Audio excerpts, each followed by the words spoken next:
Hey guys, it's Kelly. Hey, I got page 2 done in my notebook on my new little art journal that I did for the Traveler's Notebook. I'm really enjoying this. It's actually so much fun. It's a less stressful way to create a card. And I can use some of the things that I've already colored. So I got that stamp set from Honeybee. It's called Treat Yourself. It's so cute. And I also bought the coordinating dies. Cutest set. I absolutely love it. And it's so much fun to color too. So many different options. And I like the sentiments in it and the cute little add-ons in there as well.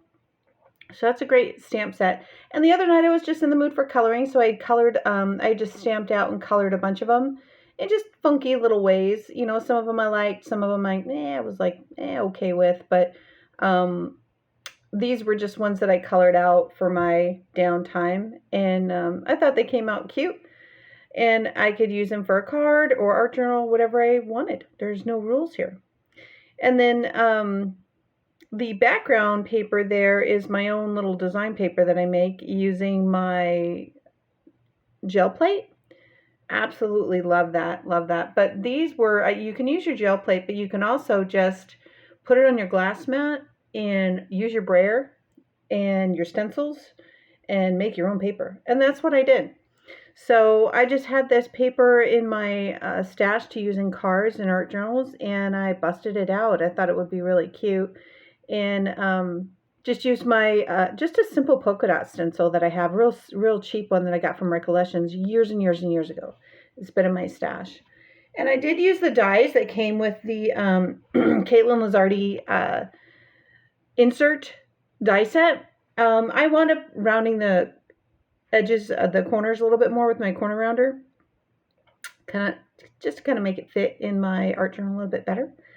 And then that little envelope, I got a tutorial. I think it was from Lolly Palooza. I'll go ahead and make sure I put the link in there because she's amazing. She gives you all of the dimensions and how to create a template to make these cute little envelopes like that. I did not purchase that. I just made it out of a 2 3/4, I think it was, square piece of paper.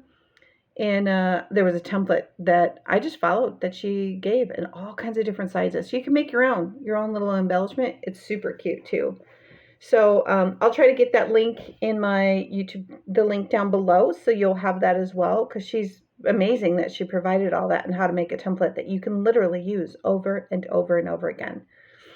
I might do a video on it too, but I have to make sure that I shout out to her, because if it wasn't for her, I wouldn't know what the heck I was doing. So I'm just showing you all the different stamps on there that were fun, and I'm trying to find my sentiment, and I did choose the Treat Yourself. It's so funny. And for this card, if I actually make the card, which I think I will, because I really love the design, you could easily put those on the back of a gift card holder. Again, there's all kinds of templates for that too. That would be a lot of fun to do. And that was my idea, that I was like, you know what, I could do this, but I would want to put it to where I could put the gift card in there. So I'm just using my Misty to get this stamped out on just a scrap piece of white paper that I have on the side. I hold on to those that are good for sentiments. You guys should too. Don't throw those away. I think everyone kind of knows that. But there's that Simon Says little thing. It's so cute. I absolutely love that thing. I've got that one, and then I brought up, that inspired me to bring out my hot pad that's just a black silicone. And I'm getting all kinds of use out of that, and that I wouldn't have done had Simon Says Stamps not brought out this cute little paw thing. It was so cute. I just had to get it. And there's all kinds of uses for it. And go to Simon Says Stamps website, and you'll find the videos that they use, that you can clean your brushes, your blending brushes on that texture on the little paw prints. So cute. I love it. So I was just using it to cushion the lid of my stamp set, of my Misty right there. And I like to heat set that really quick. Just throw some heat on that when I stamp it, because I've smeared it so many times. With that Gina K Amalgam ink, it's pretty easy. It dries pretty quickly. But if I was to use like Memento or Stays On or VersaFine, I would have smeared the heck out of it. So I've just kind of made it a habit just to shoot it with the heat tool super fast. And then I'm using my bone folder on the edge, and I don't know if you guys have ever run across that, to where you've got the back cut of a line where it pushes the paper up and creates a little ridge. I don't like that. It bothers me. So if you just run your bone folder across that, it pushes it right down. It's like nothing happened. I'm cutting it off here because I needed to get it center. And I'm really bringing it out to the edge. And I'm kind of showing you guys, I'll show you twice in here how to use your Tim Holtz trimmer. Absolutely love this trimmer. It is the bomb diggity now that I know how to use it. When you lined it up on those 2 lines on that plastic guide, you'll get your sentiment straight every time. And that has forever been a problem for me. And solution right there. I love that trimmer. And if you think that your trimmer is going crooked, there's screws on there. Tighten them, loosen them, and that's the solution to that problem too. There's also an Allen wrench that you can use on the handle if your handle lets loose because you got a little crazy with it. You can make adjustments to that trimmer. I've seen a few videos where they're saying, "Oh, this isn't cutting straight." Just tighten your screws, either on the handle or on the platform, and you're good to go. So it's a great tool, and it's made correctly and made very well. So we just gotta, maintain it. Every once in a while, your screws can come loose. They could come loose in shipping. That's what happened with mine. It wasn't cutting straight. My husband came in. He goes, "Well, tighten these screws." I'm like, "You're a stinking genius." You're freaking genius. I just, you don't know what you don't know. And I wouldn't have thought to do that. I just thought, well, it should be cutting straight, well, yeah, it would, but it went through shipping. And God, you gotta love my husband. He just thinks through things in a different way. It's so good to get different opinions. But anyway, so that's just more of that paper that I made myself, just using some oxide inks and stencils. And I feel like a professional paper designer. I love how they turned out. I have a few more that have some really soft tones. And I didn't show in here because that's not what this video is about, but I've got a lot of them, and I did a video on how to make a bunch of backgrounds. So again, I'll try to link that video as well. I think I got some of them in there, but can't remember all of them. But so I just found some of that, the reverse of the polka dot stencil that I used, and backed it with that, and just cut it out, lined it up. I thought that was a cute sentiment. And then as I looked at it, the corners were a little bit too sharp for me, and I don't have a corner runder that small, so I just cut them around with my scissors. No big deal. You just cut them at an angle. Just look at it, And again, this is an art job. This isn't a gift for anybody. And I have to keep remembering that myself. This is just a play journal for, to look back on for inspiration, for cute cards, for reasons I might need them. And for some stupid reason, you know what? I don't know. I'm popping things up with phone tape. This is my art journal. Why would I do that? If I want to pop it up, I could just add extra scraps of paper at the back of it. And I'll do that in the future. But, you just get in your zone and you just do what you do. So, and I'm running low on my foam tape. So why I'm using it? Why would I use it in an art journal? This is just for inspiration. I did not need to do that, but live and learn, live and learn. And this is an opportunity to say, oh, here's what I did. And when I make a card, I might change it up. And I had different ideas for it. Like I said, I'd use the gift. I have some dies that I got, I believe, from Tonic Studios, where you can make a gift card holder, super quick and easy. And there's all kinds of tutorials on YouTube too, where you can just make them. But for the card idea for this, it would be on a bigger scale. And because these die cuts for these sweet treats and the coffee cups and such, they're kind of scaled a little bit bigger. So I think that an A2 card might be a little bit too small for what I want to do with a gift card, but I don't know. More to come on that in the future. We'll see. But here I am using my phone tape for my art journal. Why would I do that? I mean, this is just for inspiration, but whatever. There it goes. So is what it is.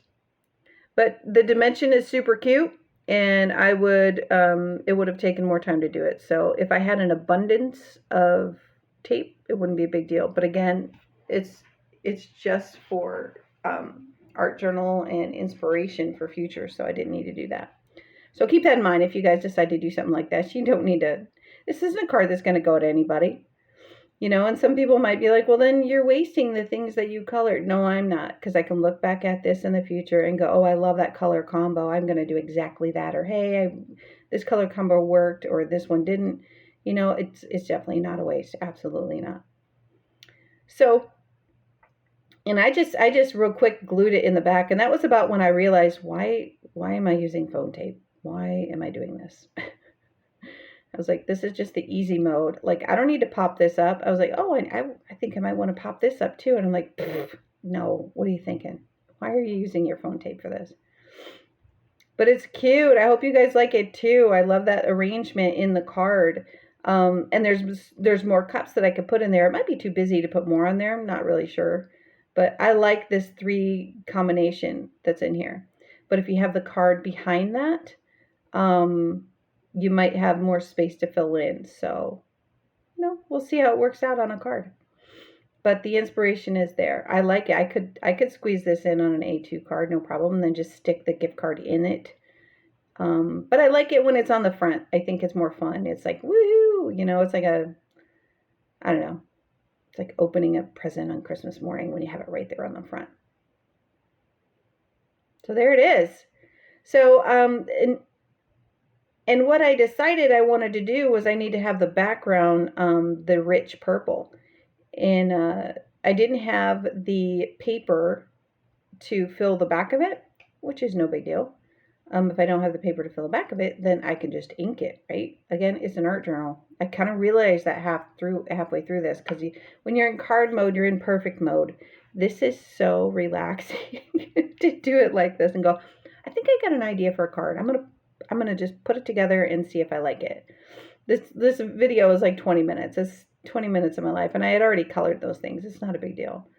And I think it will pay dividends in the end, because I'll come back to it and go, how should I do this? And here's one example of that. So I used the sentiment from that same stamp set. It's called Enjoy, and I thought that would be cute to have that at the bottom of that envelope. And it's a brand new stamp, so I just grabbed a piece of scrap white paper, and it's 110-pound paper. And I stamp it 3 times. It's a new stamp. So I stamp it, and by the 3rd time, I got a really good impression. Now, I held it there longer because I've learned that it wouldn't matter how long I held it there the first 2 times. It's just not going to come out good because it's a new stamp. Sometimes I rub my fingers on it, but no. Because then my finger marks are in the ink. I don't like that. So here's where I kind of zoom in and I kind of show you guys. There's lots of videos out there that show you how to properly use this trimmer and the guidelines that are there. But I get in really, really close. And you can get in super close. If those guidelines aren't close enough, you just wiggle it through and use the grid lines to keep it straight. And you can tell where you are. See, I went beyond that line because I needed it a little bit closer. So if you decide that you need it even closer, you can go beyond that line. And it cuts it straight every time as long as you line up your grid lines. If you miss your grid lines, you miss your grid lines. That's on you. That's not on the cutter. But I line it up, make sure that I'm even with my grid lines and I got a straight line happening there. And it works every time. It's a perfect straight sentiment every time. So that trimmer just couldn't be better. And if yours is not doing it right, then make sure that you are using it correctly. I'm kind of an advocate for that. And I don't get paid for any of this. This is just what I experience in my craft room. So I cut that out perfectly just to not use it at all because I felt that it was competing with the Treat Yourself. It made it, that one little addition made it too busy. It's already really busy. It's got a lot going on this card. But I wanted that on there, so I decided to just stamp it straight on. And because there's a lot of bulk underneath there, I rolled it a little, and I just got lucky, and it stamped nice and even. Literally, I just got lucky. Because I thought, I'm about to ruin this. But there it is in just black. There it is in white, and you can see the difference between one and the other. I probably could have got away with nothing at all and put a heart down there or something else down there, but, you know, maybe I'll do that on the card that I make for real. Again, just my art journal. So I'm going to stick it in there, but I decided I wanted to ink the pages to get it to where I want it. And I don't have a lot of purple options with my oxide, so I'm going to have to consider looking into getting a little bit more. Like the Wilted Violet and the Dusty Concord, and I don't have that in oxide. I just don't. But I have it in Distress. But what you'll see is the Distress ink, it doesn't have the opacity to it. So the artist tape that I put on my page to keep the pages together there, because there was a little rip in them, they don't stick on it. So I was just putting my card on the lid of those inks just to say, do I like those colors? Do they go? And yeah, they go great. I kind of knew that, but I don't know. I just wanted to look at it. So I'm getting my ink blending tools out. And before I do that, I want to slide over my glass mat. I was working on my regular mat, and since I'm going to do some inking, I wanted to slide that over. So sorry if I make you guys a little dizzy here for a second. But I love my glass mat. Sometimes the reflection on there bugs me. And if I'm not doing inking, I could just use my other mat. So I have them kind of side by side. I'm lucky that I have a lot of desk space here because my husband's amazing and he made me custom designed workstations for my for my office that I work from and for my craft. It's an office / craft room. So on one side, it's work time, and then my fun time is to my back. And then when I'm crafting, then my work time is to my back. So I just slide over one side to the next. Anyway, so I've got Dusty Concord and Wilted, hold on, in Distress ink, yeah, Dusty Concord and Wilted Violet. And I used that black thing. I'm showing you that I've got some texture there. So to ink this, it's a challenge because the texture is pretty thick. So I just put it on my black hot pad. I love this thing. I'm getting so much use out of it.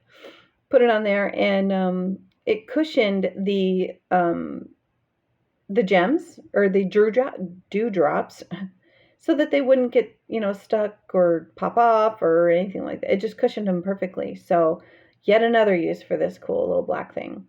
But keep in mind, I had a happy accident here. I'm inking on it, right? So what that'll mean is ink's getting on the honeycomb. And it looks so cool with those polka dots. It actually winds up, you could see it through, but it doesn't happen just yet. So that was the Wilted Violet. I love the vibrancy of that purple. It's so cool.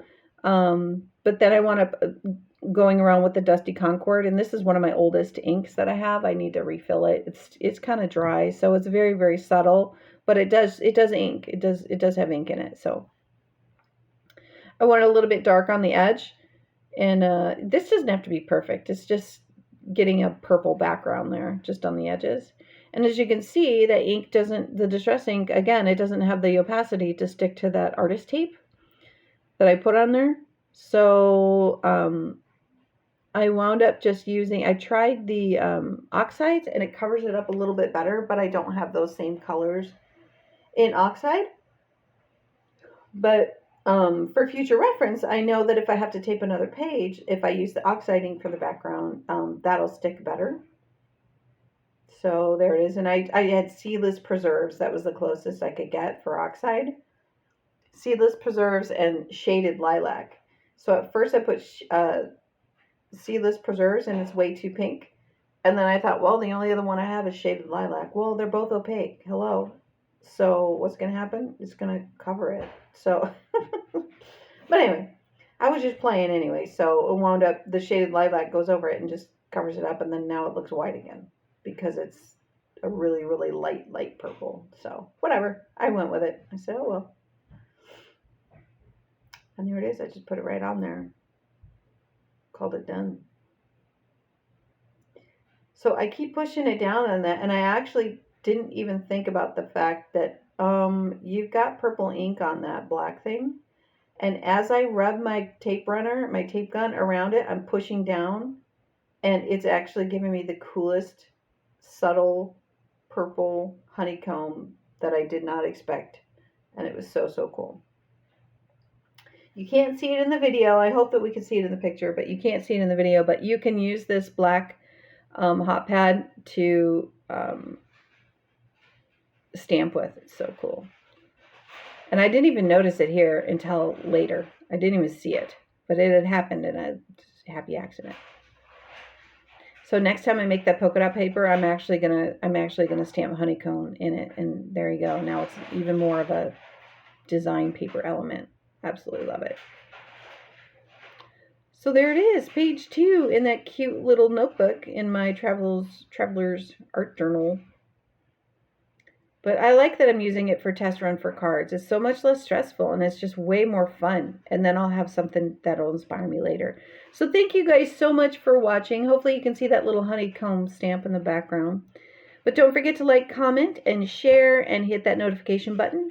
And I've got a lot more to come, guys. Thank you so much for watching. Have a good one.